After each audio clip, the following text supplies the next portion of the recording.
اور سیدھا راستہ دکھانے کی ذمہ داری اللہ نے لی ہے، اور بہت سے راستے ٹیڑھے ہیں، اور اگر وہ چاہتا تو تم سب کو سیدھے راستے پر پہنچا بھی دیتا۔ وہی ہے جس نے آسمان سے پانی برسایا جس سے تمہیں پینے کی چیزیں حاصل ہوتی ہیں، اور اسی سے وہ درخت اگتے ہیں جن میں تم مویشیوں کو چراتے ہو۔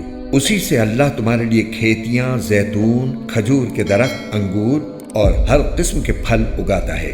حقیقت یہ ہے کہ ان سب باتوں میں ان لوگوں کے لیے بڑی نشانی ہے جو سوچتے سمجھتے ہوں، اور اس نے دن اور رات کو اور سورج اور چاند کو تمہاری خدمت پر لگا رکھا ہے، اور ستارے بھی اس کے حکم سے کام پر لگے ہوئے ہیں۔ یقیناً ان باتوں میں ان لوگوں کے لیے بڑی نشانیاں ہیں جو عقل سے کام لیں۔ اسی طرح وہ ساری رنگ برنگ کی چیزیں جو اس نے تمہاری خاطر زمین میں پھیلا رکھی ہیں، وہ بھی اس کے حکم سے کام پر لگی ہوئی ہیں۔ بے شک ان سب میں ان لوگوں کے لیے نشانی ہے جو سبق حاصل کریں۔ اور وہی ہے جس نے سمندر کو کام پر لگایا تاکہ تم اس سے تازہ گوشت کھاؤ اور اس سے وہ زیورات نکالو جو تم پہنتے ہو، اور تم دیکھتے ہو کہ اس میں کشتیاں پانی کو چیرتی ہوئی چلتی ہیں تاکہ تم اللہ کا فضل تلاش کرو اور تاکہ شکر گزار بنو۔ اور اس نے زمین میں پہاڑوں کے لنگر ڈال دیے ہیں تاکہ وہ تم کو لے کر ڈگمگائے نہیں، اور دریا اور راستے بنائے ہیں تاکہ تم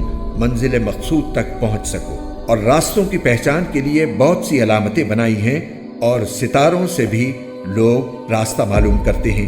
اب بتاؤ کہ جو ذات یہ ساری چیزیں پیدا کرتی ہے، کیا وہ ان کے برابر ہو سکتی ہے جو کچھ پیدا نہیں کرتے؟ کیا پھر بھی تم کوئی سبق نہیں لیتے؟ اور اگر تم اللہ کی نعمتوں کو گننے لگو تو انہیں شمار نہیں کر سکتے۔ حقیقت یہ ہے کہ اللہ بہت بخشنے والا، بڑا مہربان ہے۔